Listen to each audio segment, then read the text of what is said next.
Thank you, Deputy Speaker. I acknowledge the Ngunnawal and Ngambri peoples and the Bunurong people, the traditional custodians of the Canberra and Holt areas respectively. I pay respects to elders past and present and extend them to my Aboriginal and Torres Strait Islander colleagues in this chamber and the other place. This government's commitment to implementing the Uluru Statement from the Heart in full demonstrates our emphasis on correcting our wrongs and rectifying injustice. The Prime Minister's determination to enshrine a voice to Parliament in our Constitution is a glowing example. This is because the Australian Labor Party believes in an Australia that is fair and just to everyone.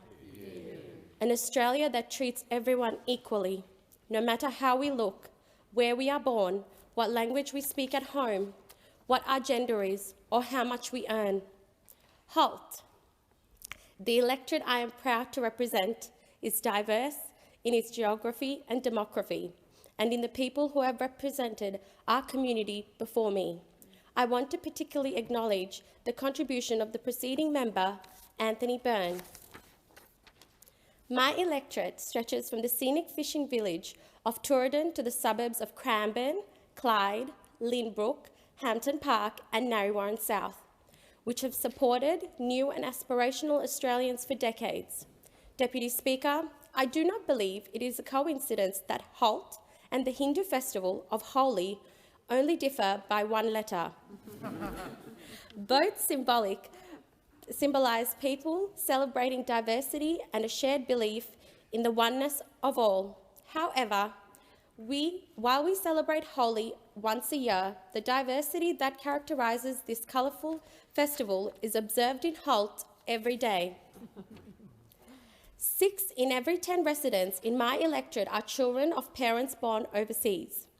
40% speak one among 161 languages other than English at home.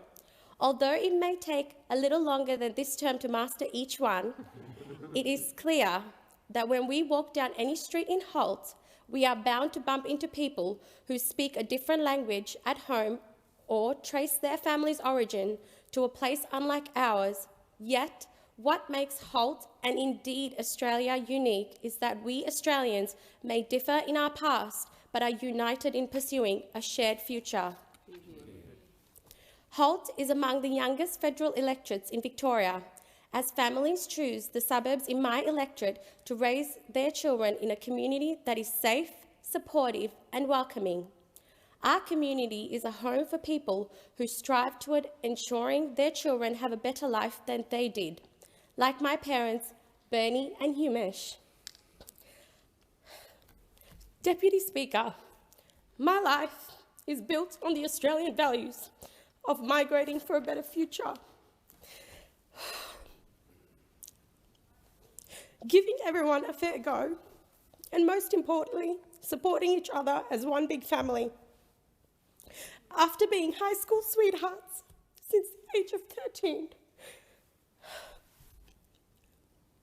Bernie Rodrigo and Humesh Fernando celebrated their most memorable day at St Mary's Church in the Colombo suburbs of Davila 38 years ago. Thank you. They were blessed with 3 children. My elder sister Candice, who I'm sure is smiling down at me from heaven.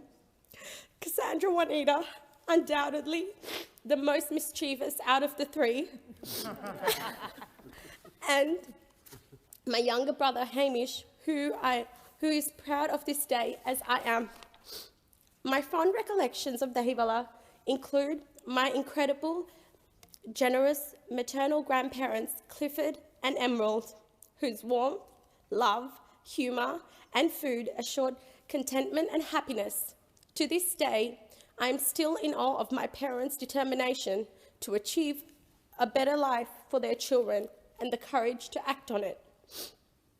The decision to uproot the lives of your family and move to a land across the ocean where people are different to you is daunting.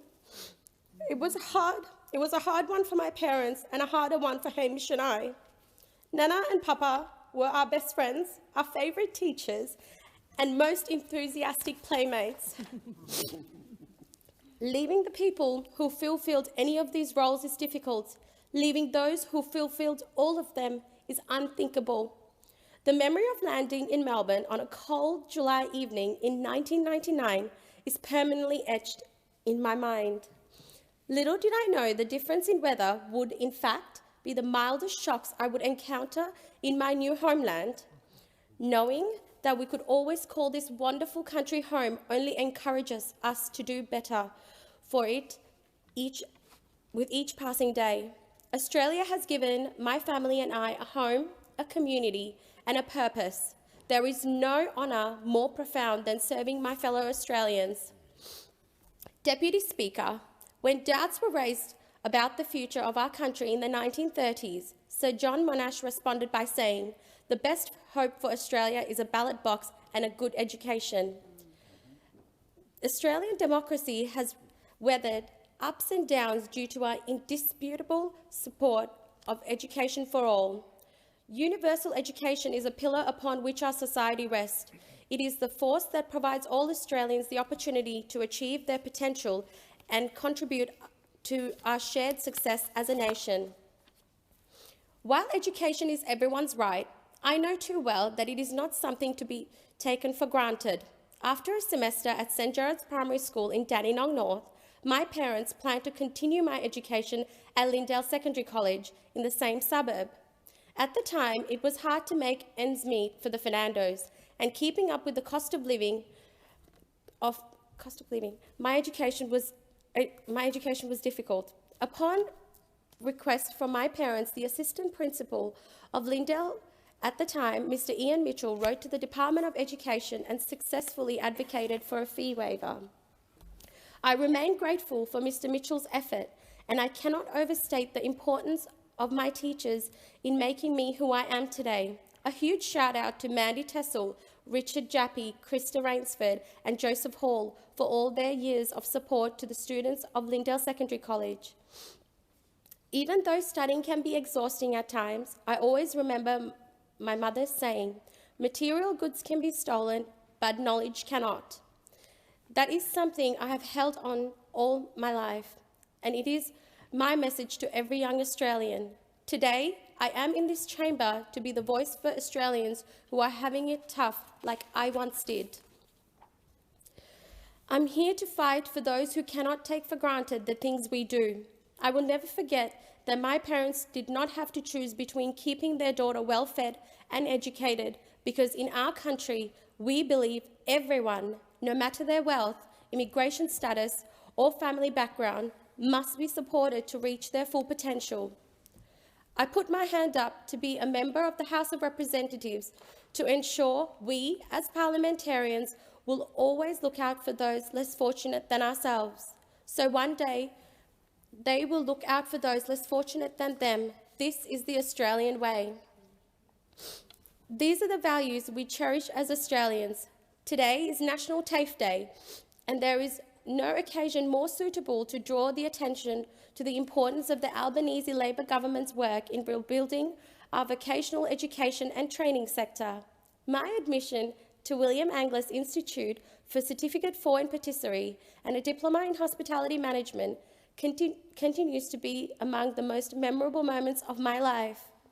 Finishing this qualification gave me a career, a purpose, and a treasured hobby which I spend most weekends pursuing to this day. For decades, our thriving TAFE sector has given us the opportunity to gain experience and upskill ourselves. Addressing the sector's funding shortages will support Australia in meeting present and future demands in this rapidly changing world.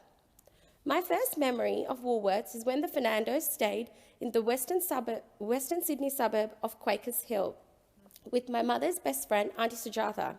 She spoiled Hamish and I by paying a Woolies bill of $500 on the condition that we promised to study hard. Auntie Sujatha, I will never forget the joy you brought to us that day. Little did I think that the supermarket chain would have such a special connection with my life. For 15 years, since I was 15, I stacked shelves, baked pastries, and bagged groceries at various Woolies stores across southeast suburbs of Melbourne. Those years as a Woolies employee also fostered my passion, ensuring essential workers are treated with care and dignity. My involvement in the union movement paralleled my involvement in retail. I became a member of the Shop Distributive and Allied Employees Association on my first day at Woolworths. At the time, my knowledge of the vast world beyond friends, family, and community was limited to the occasional glances at the news and receiving the copy of the Shop Assistant every quarter. In mid-2007, the Shop Assistant focused on the consequences of the Howard government's disastrous industrial relations plan, work choices, on my job security. They emphasises the importance of understanding the impact my vote could have on families like mine. It is this period, I believe, that put me on the course that resulted in my election to the House of Representatives. Realising the impact of government policies on my ability to earn a fair day's pay for a fair day's work, I understood that being a union member alone was insufficient. I knew it was time to advocate for millions of Australians like me who spend many hours on the shop floors of supermarkets, fast food chains, and warehouses. As years progressed, the time devoted to strengthening our labour movement increased. After serving as a delegate and a health and safety representative, it was time to dedicate myself to the union movement around the clock as a union organiser. Many on this side of the chamber will know that being a union organiser is an experience like no other. Over 5 years that followed, every day was different, every interaction was unique. Between the long and irregular hours during which my office regularly shifted between my car and the tea rooms of the stores I visited, knowing I made a small yet meaningful difference to my former colleagues was rewarding. This meant ensuring Sharon, a 70-year-old carer with poor eyesight, was afforded a roster that accommodated her caring responsibilities and health requirements, or supporting Lucy, a young lady with special needs, in her successful appeal to overturn a wrongful termination during the peak of COVID-19 pandemic. My time as an organiser had such an incredible impact on my life that I still catch myself referring to the people I represent as my members. Our workplace laws affect every Australian. I joined the Australian Labor Party because it is the party of the working people. Yeah. When jobs are at risk and wages decline, the nation looks to those in labour to fix a system failing to protect them from exploitation. Labor governments have been responsible for cleaning the mess left behind by those on the other side of this chamber. I am honoured to support a government that will continue this proud tradition of delivering a better future for every Australian worker. Deputy Speaker, my family's success as a family is not our own. We were fortunate to migrate to a country where community organisations are strong and supportive. My awareness of this fact dates back to my very first Christmas. In Australia, we encountered financial difficulties in our early years, and this meant my brother and I would have celebrated our first Christmas in Australia without any gifts. However,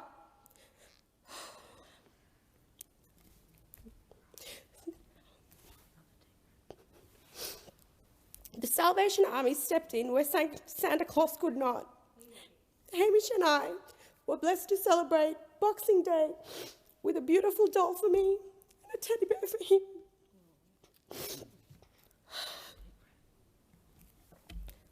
Holt abounds with examples where community has filled the gaps to ensure that no one falls through the cracks.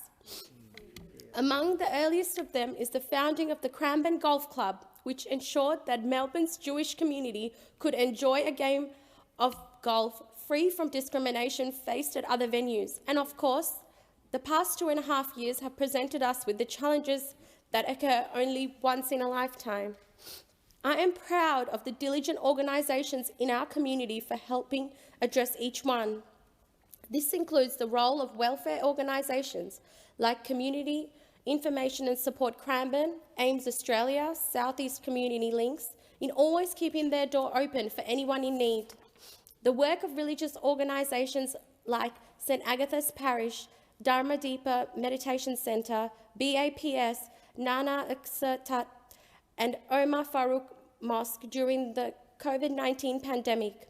The support of various Australian, Sri Lankan and Tamil organisations towards Sri Lanka during these times of need, and the assistance of the Afghan Australian Philanthropic Association, Bhakta Community Organisation, and the Afghan women's organisations to those struggling with the Taliban's takeover of Afghanistan. My utmost respect is reserved for that indispensable pillar of our society that has protected and upheld the safety and dignity of every working Australian, the union movement. I want to particularly mention the union I have belonged to for all my adult life, the Shop, Distributive and Allied Employees Association. For over a century, the SDA has been a pioneer in delivering for vulnerable Australians, especially women, who constitute a majority of the union's membership.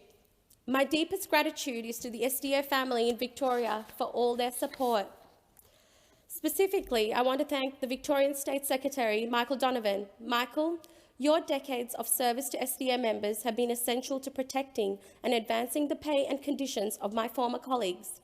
On a personal note, you've always been there to ensure my sense of purpose is unwavering, and I am forever grateful for that.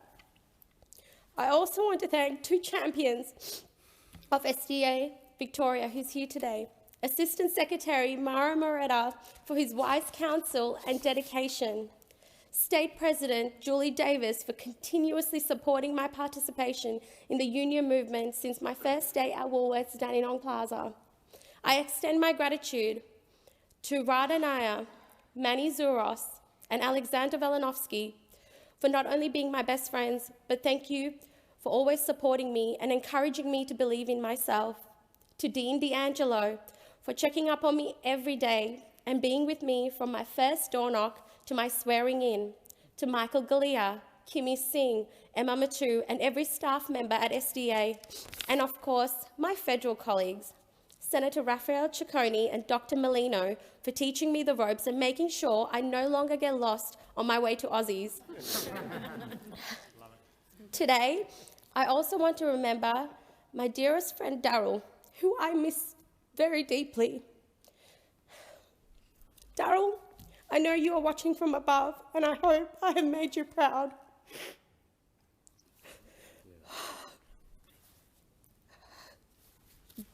I have learned so much from my involvement in the union movement, and I do not think I can express my gratitude enough for the people who have supported me along this journey. I want to thank all local ALP members and campaign volunteers for standing beside me through rain, hail and sunshine, including Hannah Spanswick, the Barton family, the Jolie family, Dinesh, Jean-Marc, Josephine, Farim, Jeff, Margaret, Deborah, Annette, Ray, Wayne, Michael Cooney, Claire, Vernon, Auntie Ranjini, Vicky, Jaideepan, Ambi, Dilip, the Rahimi family, the Jan family, Ali, Hassan, Hussein, and my aunties and uncles, Auntie Prashanti, Brinley, Rochelle, Steve, Ansley, Nilanthi, Kaushi, Nayane, Deirdre, Kumar. A special shout out to Mike McNess, Mem Suleiman, John Berger from the Transport Workers Union, to Victorian Labour Assistant Secretary Cam Petrie, to my incredible campaign team, Dale Wilson, Hassan Erdogan, Emily Sagolj, Akshay Jose, Josh McFarlane and Trey Karunaratna. If not for the passion each of you brought to the campaign, Labor would not have the privilege to represent our community in this chamber. I was fortunate to receive the guidance of several state and federal colleagues without whom my campaign to be the member for Holt would not have been successful. In particular, my federal colleagues, Deputy Prime Minister Richard Miles, Tony Burke, Claire O'Neill, Andrew Giles and Julian Hill. My state colleagues, Pauline Richards, Gary Mars, Jordan Krugnali, Enver Erdwan and Lee Talamas. Last but not least, I would like to commend my excellent staff, Amo Chakravarthi, Hafiz Jan, Matthew Muselli and Jackie Dawson for being the strong and dedicated pillars I have relied on since being pre-selected. There is never a dull moment when I'm with you all.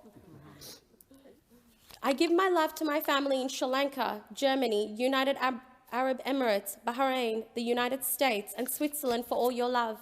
Many of us would know the best thing about having family all over the world is that you never have to worry about paying for a hotel. Finally, I thank my wonderful family, my father Humesh, my mother Bernadine, my brother Hamish, and my sister-in-law Christine, and my best friend Angel Deloraki, for all your love and support. You have encouraged me to do things outside of my comfort zone, and I am here today because of that.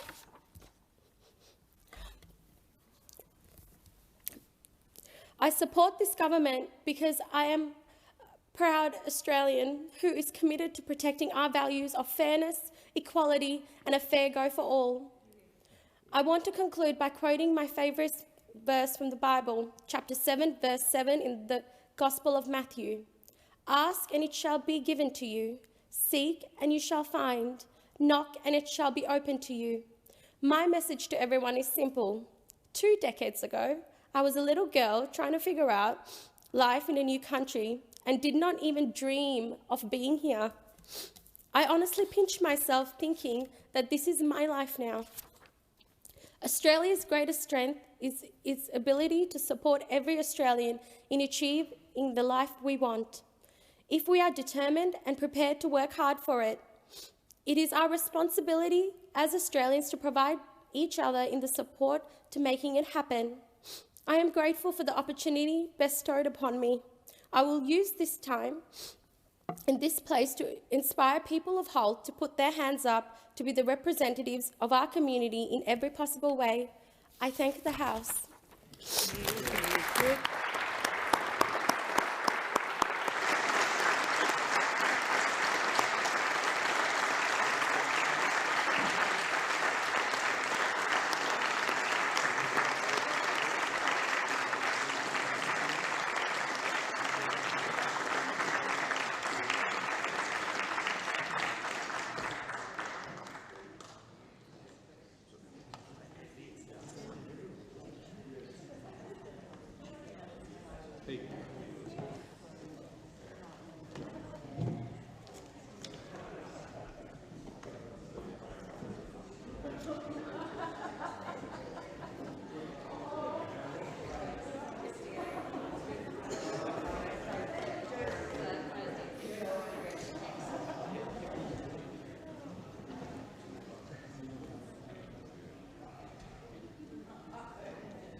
Auslanka TV Daily News.